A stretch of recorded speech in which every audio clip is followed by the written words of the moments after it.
Says you're going to be a council member. You got to keep on this stuff.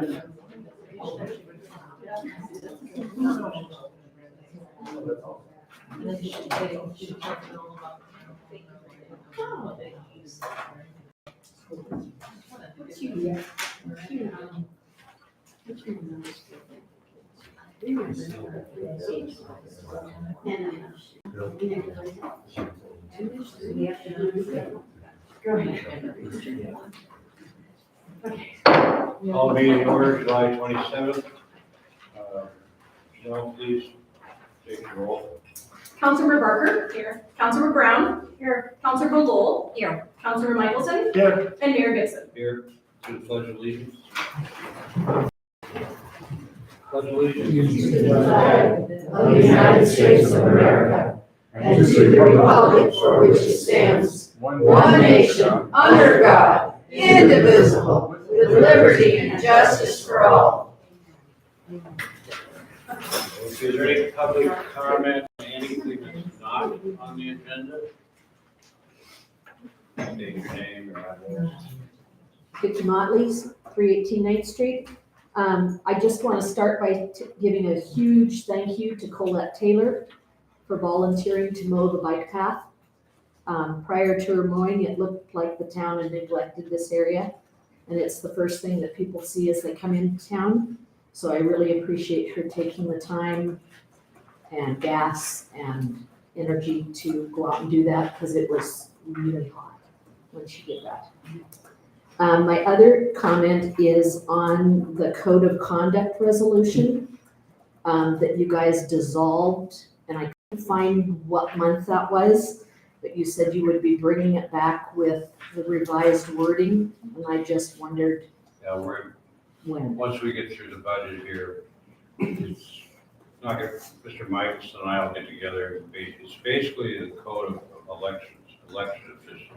Right. You know, it's pretty much in MCA, so yeah, we will do it. Okay.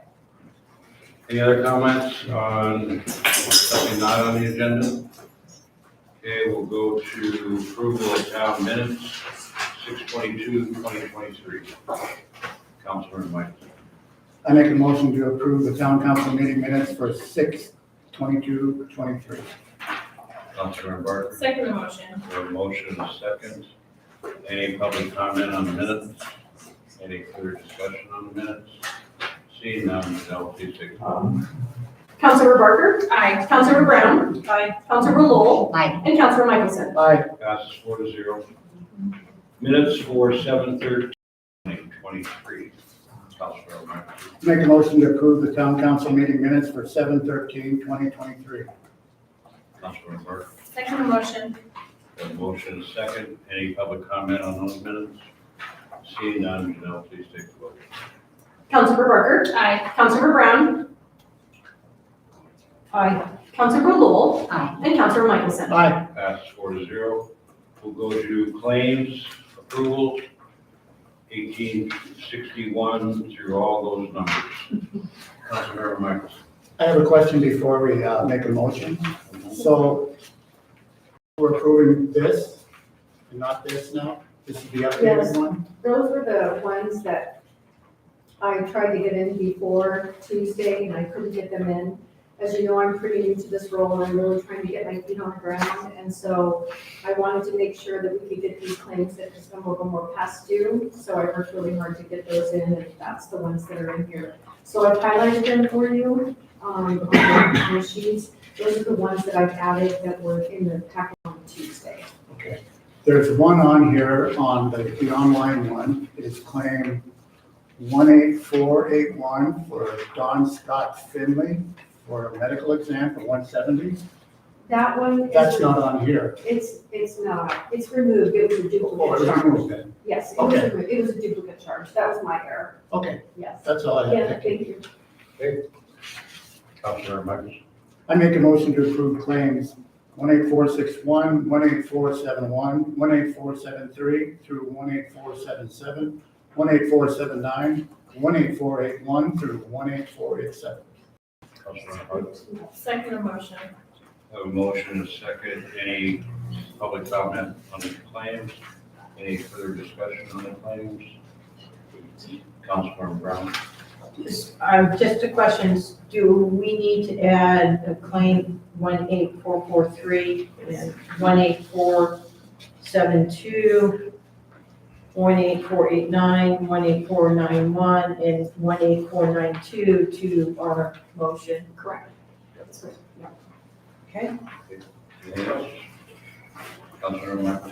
Yes, on claim 18477, 1932 Pierre Construction. You want to explain what the 3558 is? It says it's exceeded budget notification. What's that about? What claim is it? Again, I'm sorry, 184. 18477. Okay. It's on page 3 of 8.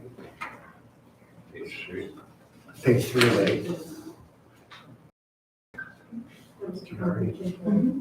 So that was the concrete for the pool.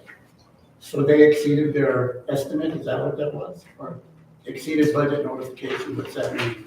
It's on that object line, it went over that specific object line, so it put that on there, which doesn't really matter because we're still under for the account and for the fund right now too. Okay, so they didn't exceed and we're not paying something that was over. No, Okay, it's a black mountain thing. all right, because that's what I kind of read to me. Yeah, it does look read, yeah, we're gonna look at that. Any further discussion? I have a question on 18443. It's a claim to Mr. Asphalt, and it was for 2268. It's right under Visa. That was MR Asphalt, and that was the, I believe Steve said that was for the street repair. Repairs. Potholes. Anything else? See nothing. Janelle, please take the vote. Councilmember Barker. Aye. Councilmember Brown. Aye. Councilmember Lowell. Aye. And Councilmember Michelson. Aye, Passes 4-0, new business. And business discussion, before we get into this, there's been some misconceptions, et cetera, et cetera. This is just a preliminary discussion. I'm going to have Mr. Overstreet do a little presentation as to if this were to, it would take forever. But what the process, I mean, it includes public vote, all kinds of things. This is just a preliminary discussion, has nothing to do with any decision whatsoever. Mr. Overstreet, if you want to. Yes, it's very simple. There's a statute, MCA 7-8-4201, sub 2, sub B, that requires whenever a municipality is considering the sale or lease, and by implication, gift, of property that's been held in trust by the municipality, and the park is held in trust by the municipality, so this applies. That sale or lease, or by implication gift, must be approved by a majority vote of the electors in the municipality voting and an election called for that purpose, which I believe would be the next general election. So the voters get to make this decision. And what you were saying about there's been some misconception, it's not as if this is a done deal or anything. It would need to be passed by the voters. That's why it's a discussion. It's simply to start a conversation. And, you know, the idea behind it, again, is it's just going to be up to a lot of people that have to go through the park board, have to go to the councils, et cetera, et cetera, et cetera. It's very good for the community. It's an issue of, and there are people here from the library, when we go to public comment, they can comment. Bozeman is doing this. It kind of goes along with SAVE. Bozeman's proposing to use some of their parkland where the pool is, library, et cetera, et cetera. If this were to happen, and again, it's way down the road, they would have their own parking. It alleviates, as Ms. Lowell brought up some time ago, parking on Main Street, because they have no parking.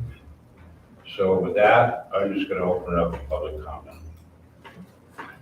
Anyone wants to comment? I will, I'll kick it off. I'm an outlander. And, if this thing goes through, we don't have a vote on it, but we have to pay for the new building. No, I believe the library would speak to that. The library would probably have to do a bond levy. You're correct. Exactly. You're correct. But we don't get to vote on it happening in the first place. So we're gonna have to, we're looking at taxation without representation at the very beginning of this vote. Well, even if it wasn't in the park, there'd have to be a levy of a bond, correct? Well, and it's not that we don't, I mean, we all know that this building is bad, but right now it's not the asking for money. The Stevens, or the county park board's talking about, and I'm like, are you kidding me? We've got people in this building, in this district, on this library payment that are already gonna lose their house because of the increase in property tax. And again, maybe Victoria or somebody from the library to speak to that, but it's certainly not gonna happen on your taxes this year. It doesn't matter. The property taxes that are in place are gonna last for a long time. Well, I And we've already got people losing their houses. agree. Victoria Howell. I've been the chair of the library board for a while. We just had an election and Diane Snyder is our new chair. The library board has been trying to deal with a building that is deteriorating for quite a long time. We've done everything we can to fix what we have. And we're at the point now where it doesn't make any sense economically to put any more money into that building because it doesn't serve the needs that we have right now. It's not big enough. There's no room to expand. There's no parking. There's lots of problems with it. It's 3 buildings cobbled together into one. And, you know, it could make a nice commercial property for someone. It's in an incredibly great location for a commercial property. It's not the best location for the library, but people have loved it because it is downtown. So for the last several years, we've been looking at all the possibilities. And we had a preliminary architectural report done to show us what we have now and what we need going forward. And that's been completed. And in that process, we looked at a number of potential sites in the community. None of them were quite right. One potential one is up at the school, next to the school, on school property. That's a potential site, but there are problems there because there's no sewer to that particular piece of land. This idea came up about Lewis and Clark Park. We had not thought of it.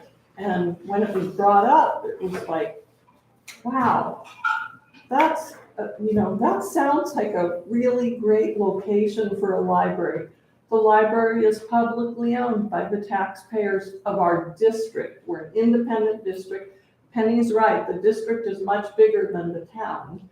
The reason the town would have to vote is because it's town property, right? And the citizens would have to decide if that was something they thought was worthwhile.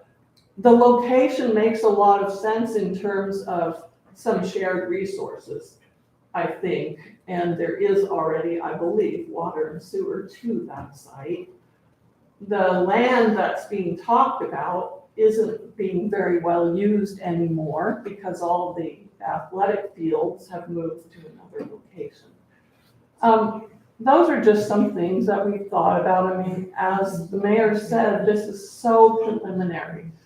But I'm really interested to find out what the public thinks about the idea. It seems like a great idea. The library is, a treasured resource for every person in our country, really, right? Because it's a free resource that everyone can use. So as far as running a bond, we also have a library foundation. So the library board handles the budget and makes the decisions about policy, and we hire the staff and that kind of stuff. The foundation was set up to raise additional money for something like this, right? So they are looking at running a capital campaign, and they would be looking at sources other than taxes. And the library board is the entity that would make the decision about whether or not to run a bond. And at this time, we are not looking favorably upon running bond, because we know how the public feels about taxes, right? And we don't think a bond would even pass. So at this time, that isn't on the table. The places we would look for, or the foundation would look for money, would be private donors, right? People who have money and think that this is a worthwhile, a legacy project, right? Something they would invest in that, has value for years and years to come, right? We have already had some people who have donated to our foundation, leaving bequests, right, when they die. So we know that people think highly of the library. It's something, it's part of, right, one of the institutions of our country. They're valued, I think, by everybody. So anyway, not on the table. Greg has looked into all the legal things, and it seems like a great partnership, because the town,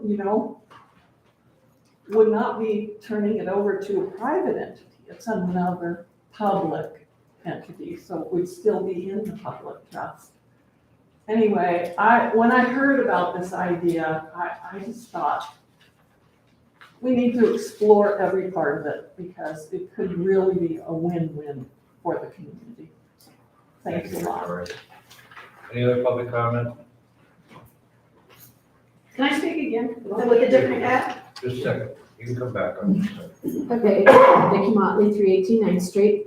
I'm gonna start by saying I'm not against the library at all, but I have a lot of concerns with the agenda item and how it was placed on tonight's agenda. There was no supporting documentation telling us what park it was even involved with. I tried to email the town asking what park was involved. I never got an email. And through different sources within the community, I did find out it was Lewis and Clark Park. By not putting supporting information on the agenda, I feel like you're denying my right to know. I shouldn't have to go search out that information to start with. I also am a little disappointed that this was not presented to the park board, which I sit on. I mean, this is a major change in our parks.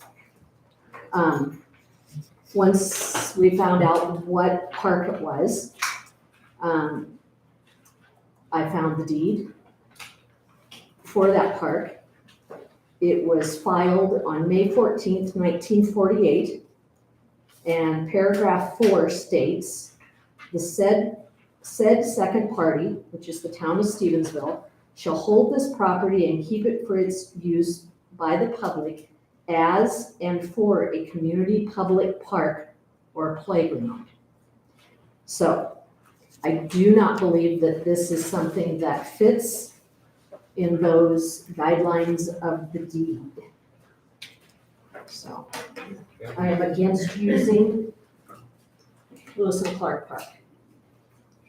Just for a follow-up, it's only discussion, there was no agenda about it. I know, but I just, And we're looking at it daily, it's very preliminary.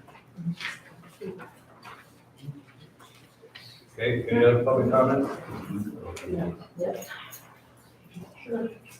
Absolutely.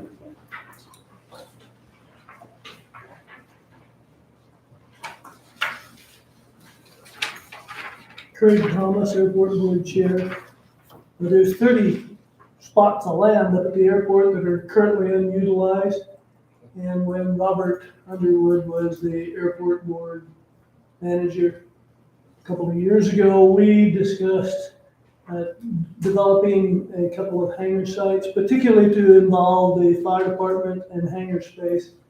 And the library would fit in here easily. It would match up with the FAA, and you have about a $10 or $15 million asset up there that could be utilized for finance, loaning, and those kind of things. And I don't know that anybody has considered putting a library up there, but if you were to incorporate that with a hangar and the Museum of Mountain Flying and the fire department, actually have a building partially designed, the floor plan for such an item, and it would be an excellent opportunity, probably reduce your costs quite significantly. So if you would be interested, Robert, I might volunteer him to assist in doing some work with you if that is of any interest. Thank you. Well, anyway, I've been to a couple library meetings, and I think the majority of citizens of Stevensville want the library located close to downtown. But again, that's not up to me. Go ahead.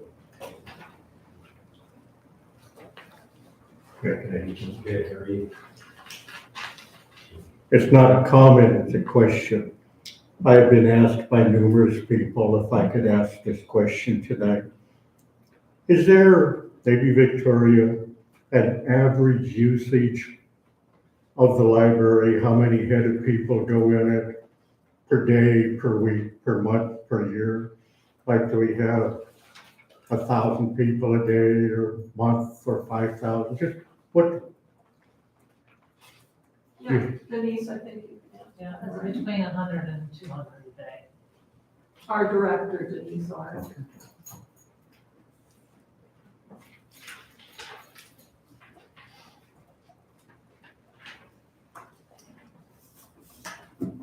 Ben's wrong. Thank you. Oh, I stole it. Mac, you want to get on that?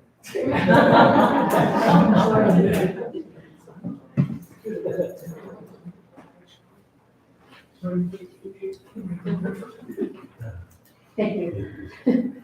Okay, Leslie Tadwick, 509 Mission Street. I too am not against the library. I grew up in the library as a child. It was my saving grace. And it's when it was across the street from where you all are, it was a real small library. And so I spent a lot of time there and I enjoyed it. I brought books home. But I also had kids that played in the park, that played soccer in the park. We have now been shifted through Creamery Picnic to the park. And we have no place to have Creamery Picnic if this goes forward. I would ask that maybe you guys look at remodeling. I know that you've done some in the building. And I would ask that your community room, there's all kinds of room in there because we used to meet council-wise in there. Could that be utilized? Could the building next door, Amy, can you incorporate that into your plan? I hate to see you take up the park where the kids play. I know it doesn't look like anybody's down there, but there are kids in the fall who play soccer, who depend on that soccer. We would have no place for the kids to go play their soccer games. I know that they're using Father Valley Park too. I know that they use this park down here. And so that used to be a baseball diamond. Maybe somebody wants to put a baseball diamond back in there for the adults or for the teenagers to play on again. I think it would be a real poor use of land, just because we have kids, it's a public park, and people like to go down and run their dogs and visit, and I just think that it would be a big mistake to turn this land over. So I, as a citizen, would vote no. Thank you. Okay, any other public comment? Go ahead. Okay, I'm gonna switch hats. I'm also a member of the county park board. And Councilman Barker and I have talked about this. We are trying to put together a list of stakeholders of what we need for recreation. If we've got baseball fields that aren't being used over here, that's one of the things that this park, as a county, we're looking for is baseball fields. I'm open to anyone in this room to come to me and let me put you on our list of stakeholders for what we need for recreation in this county. Because that's one of the other hats I wear. I'm secretary of that board, and we're trying to find out every place that we need recreation for kids, adults, seniors, everybody else. So, I mean, if we've got a park here that's got baseball fields in it that we don't know about, because it's not on our inventory, that's one of the biggest cries we've got for now, from this kid size up to this. Thank you. Any other public comment? Okay, so there's not a go ahead. Mike.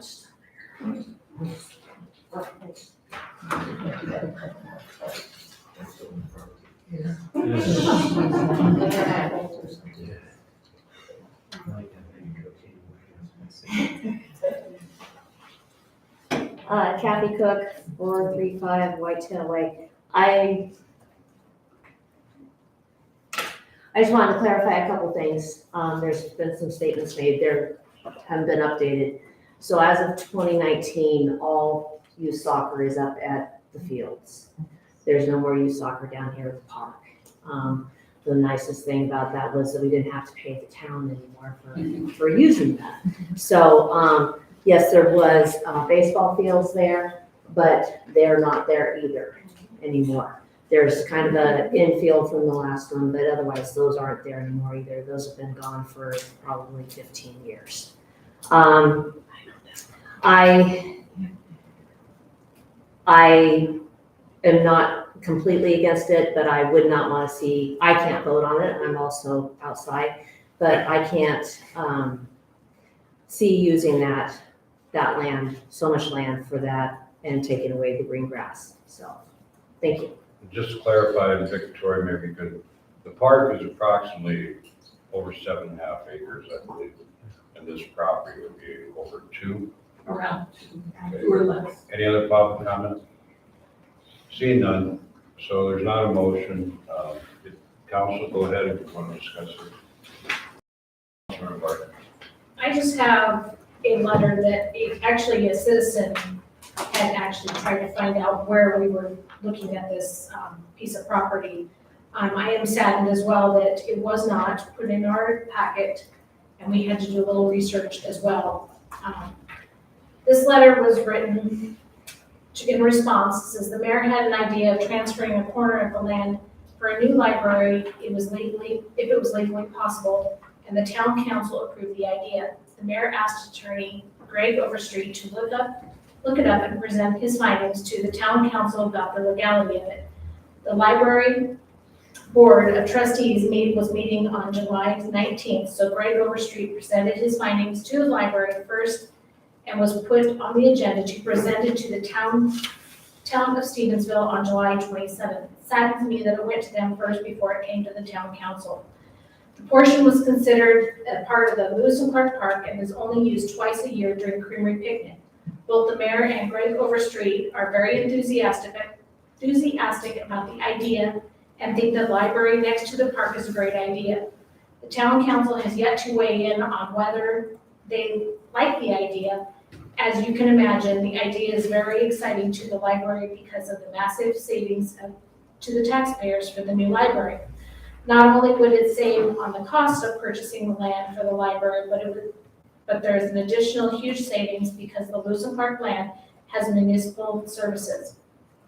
We just finished a preliminary architect report, the PAR, and it is estimated an additional cost of $77,500 to $330,000 for a public well, septic, fire suppression, holding tank, all required for a piece of land without municipal services. The library would need to remain in its current location until the new building was ready, but yes, you are correct. The sale of the current building would go towards the cost of a new one. In addition, the capital campaign for donations would need to be launched. And of course, loans would be needed. We had originally thought the amount of the loan the library could afford would just be the land, but if the town council agrees to transfer then the total loan cannot go towards the building instead. The library receives an opinion for the Department of Administration, Local Government Services, and the accounting manager's opinion was that as a public entity, we would be allowed a maximum loan of 20-year loan, but did suggest that we get county attorney for a second opinion on that. We are trying to make the new building more attractive to buyers by having all asbestos removed, as there is a state grant for us to do so for a free charge to us. The board was thinking that the short-term bond would be needed to make up the difference. I cannot speak for the board, but after everyone's taxes went up this year, I cannot imagine that we would consider it on the ballot this year. The board members are very concerned with their own taxes, their friends, as well as everyone in the community. The foundation knows that we will need to get a large donors to make the library a reality.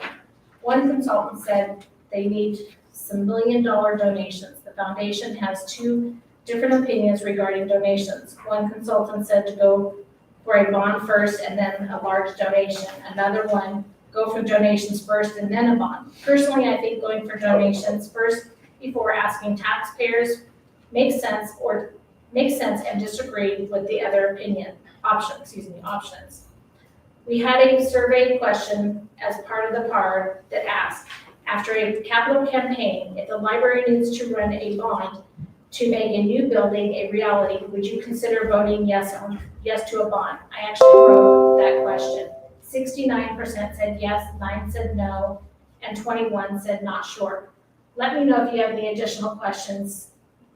If you want to reach out to the library board, I'm providing the chair and vice chair's information below. Sir Denise, our library director. It's sad that a citizen had to find that information as well. And it saddens me that it was not brought forth on our packet to the council prior to, as well as the park board. Even though it was just a discussion, I still think it should have been done in the correct order. Let's make comments. Citizens that have questions, who is it? You said if you have questions, ask the person, who is it? Ask the person what. You just said that whoever wrote this said if you have questions. If you have questions, reach out to the library board. I'm providing the chair and the vice chair's email information below as a signature. There is no name on that. Do you have any comments, Mr. Overstreet? No, I will say this, the July 19th library board meeting was an open public meeting. I understand not by anyone in this room, there was some concern that it was a secret meeting. It's an open meeting, it's the opposite of secret, so there's that. So, yeah.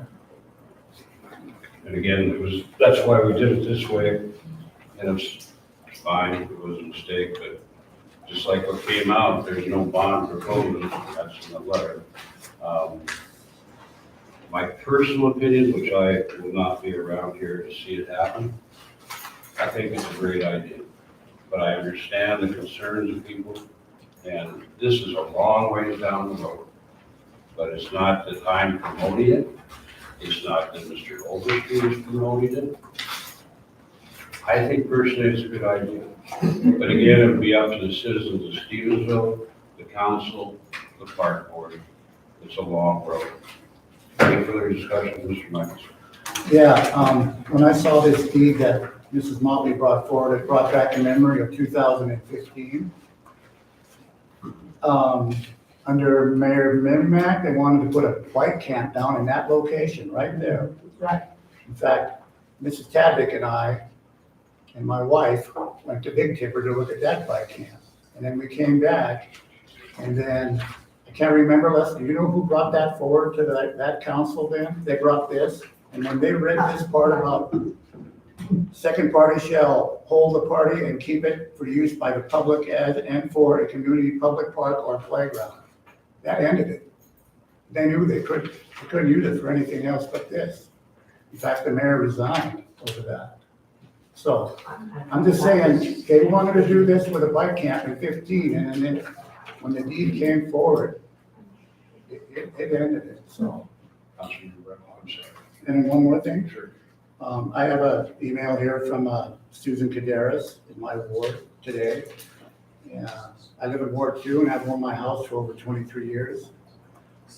At the upcoming council meeting tonight, I see that there is a proposal to donate parkland, Lewis and Clark Park, I believe, to the library for a new building. I am not in favor of this proposal, and I hope that you and the rest of the council will vote against it. Well, of course, I'm not voting, but, and also, I had 2 phone calls today too from citizens that were against it, so that's all I have. I wanted to thank Vicki also for doing her homework and bringing this deed restriction to the public's attention. It is something that would have to be done, taken care of, because we would be in violation of the restriction that was placed on this deed when the town took the property. I would have serious problems with putting something in that our previous town people felt that it needed to be on the deed. Okay. Any other discussion? Okay, we'll go to the next agenda item. This should be easier. Discussion decision reduction of the mayor's salary. Last year I reduced my salary by $4,000 with your permission. I'm proposing to reduce it another $4,000. It's a tight budget to help with staff raises. So when I got here, mayor was making $24,000 a year. I reduced it to $20,000 a year, so I'm requesting to reduce it to $16,000 a year. That's it. Councilmember Meyer. I make a motion to have the mayor reduce the salary of $4,000 a year to help employee salaries. Is there a second? Councilmember Barton. We'll second the motion. Motion is second. Any public comment? Any further discussion? Councilmember Michael. Yeah, Mr. Mayor, I think it's very noble of you, what you did last year to reduce your salary. And I think it's very noble of you to try to help it again this year. But one, we don't even know what we have in the budget yet.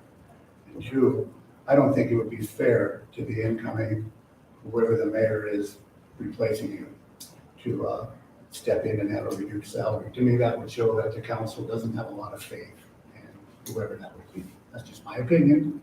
And I forgot to mention, it would be reduced Monday when I'm still here.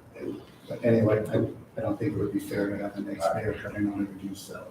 Any other discussion? Councilman Brown?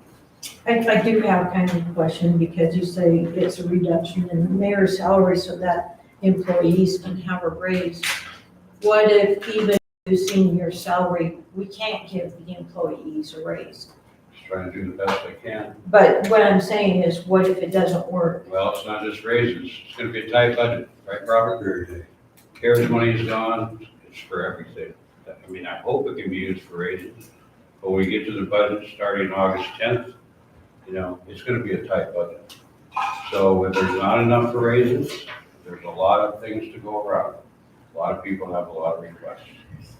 That was just a question. Yeah, sure. If it was such a tight It would still budget help and the it budget. can't, is it still going to be a reduction in the mayor's salary?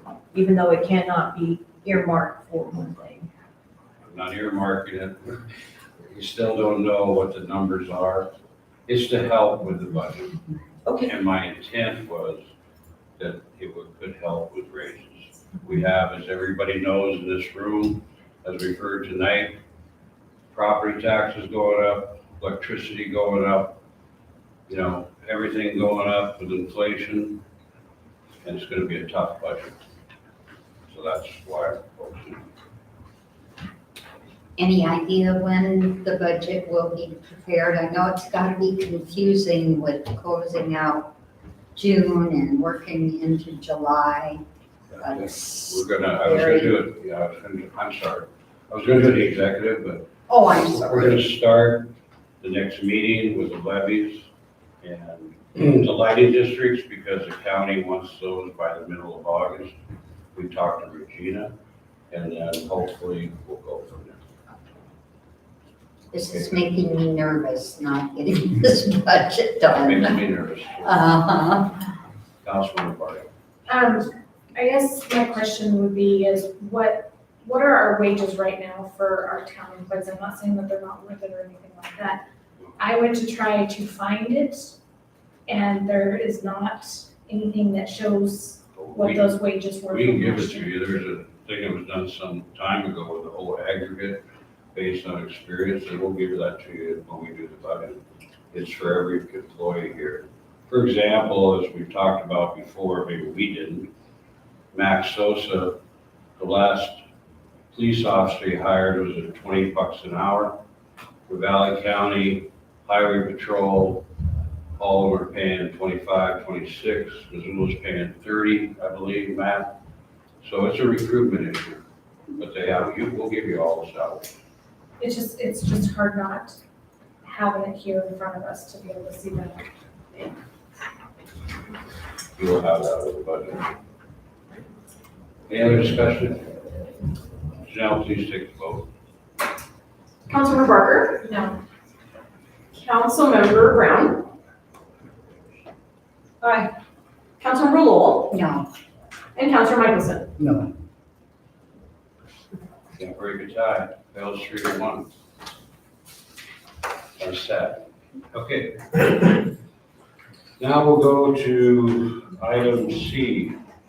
Discussion decision emergency mowing of the Stevensville Airport. I think a couple of you have been up there. Robert and I were up there Monday. Besides a real fire hazard problem, it's full of noxious weeds.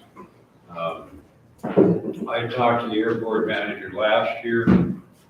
I think something you should consider next spring is, it's a big area. I think you should kill it. Kill it. We did have somebody mow some of the runways, and I went up there again on Saturday. I think it was, 2 weeks ago, 3 weeks ago, she did it. Mac and I went up there, and you can see where the grass was mowed, but now the weeds are this high. There's no grass, but we gotta get it done. Both fire and maybe the county will come after us for noxious weeds. There's knapweed, there's thistles, there's weeping up there. It's not good. So that's what this is about. Councilmember Mike. I make a motion to approve the emergency mowing in Stevensville Airport. second. Second. Any public comment? Seeing none, any clear discussion? Councilmember Michelson? Yes. Councilmember Brown? Councilmember Brown and I went up to the airport today and met Craig Thomas, and he gave us a tour of it. And you're right, Steve, it's in pretty tough shape. It really needs it. Got behind, and it's bad. It's the worst I've seen it. So, yeah, it needs to be done. Okay. Councilmember Brown? That is, Bob and I did run up there today. Unfortunately, the weeds are so high, you can't see the runway lights, you can't see on the taxiway, the markers. Besides that, with the fire season exploding, for lack of a better word, we could have the Forest Service not want to use our property, and that's a lot of money for the airport, that contract with the Forest Service. So I think we really need to get this done so that we can keep our contract with the Forest Service, keep those people happy, keep and clean, and the airport would look 100% better. Yeah, I talked to Mr. Thomas. When he gets ready to do that, he might want to contact the fire department just to be on standby in case they hit a rock, something. We have fire truck, right, Mr. Molly? If the blades hit a rock, I mean, that's my understanding, that's kind of what happened at Sealy to a certain degree. So I've asked Mr. Thomas to contact Mr. Motley as to when he needs to start because of the fire issue. Any other discussion? Seeing none, Janelle, please take the vote. Councilmember Barker. Aye. Councilmember Brown. Aye. Councilor Michelson. Aye. Passes 4-0. I don't believe there are any board reports. Council comments. Councilman. I just had a question, if anything had been done regarding the program that Gina stated We're still about. looking at it. We're trying to get through this budget process. Gina and I we were gonna meet this week. She's been pretty busy. Okay, So we're gonna get together and go through that. good, because like you said, if it does help and save time, it'd be well worth it. Councilor Michael. Are you gonna start the process of advertising for your position pretty soon? I will let you know when my decision is. We went through the process with Mr. Overstreet. It's both in statute and the rules. I still have, I hope to get through the budget. Okay. What it says in the council rules and statute, that if I give 30 days notice, the effective date is the 30 days after I give notice. And the council would have the choice to either make a decision to take applications, appoint the council president, and depending on the timing of that, it would go to the next general election. So we have, and when that time comes, you certainly will know. Okay. Councilman Not an idea. Barkley.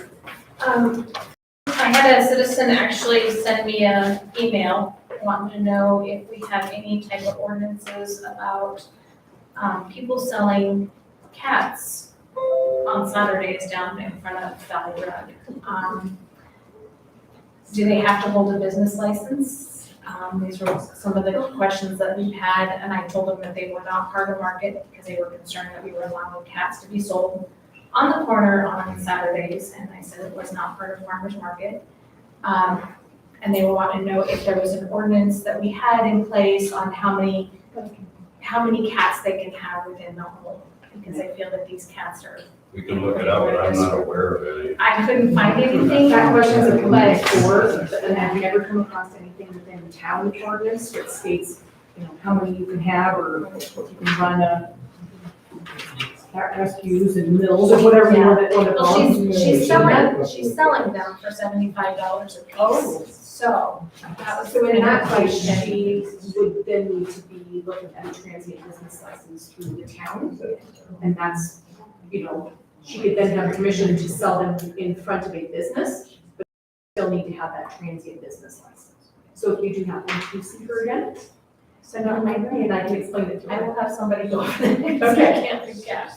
Thank you. So, but Yeah, definitely. Well, when I was 3-year-old and I lived with my grandfather on a dairy farm, you don't want to know what he did with his cats. Well, it was just, and I told him I would get back to him. Because I tried to find something and could not find anything. I do know that we have it on like ducks and chickens and stuff like that. Nothing I know. So the executive board, again, as I mentioned, will start with the levies and lighting the streets at the next meeting.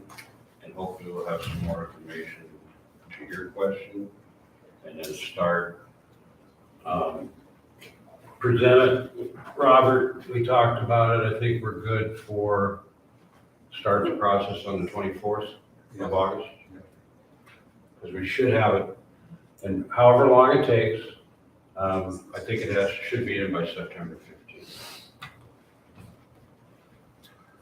Does it have to be by September 30th? Or I think it's 15th, I think it's 15th, I could relook at it, that's what they used to say. Yeah, the levy's happening. The 30th? The 15th, she wants them as soon as possible, because they're getting ready for the tax documents out and got to go on that. Well, one reason we wait is this whole controversy about property taxes, and levies, and et cetera, et cetera, et cetera. So that's our plan. Okay, we're adjourned.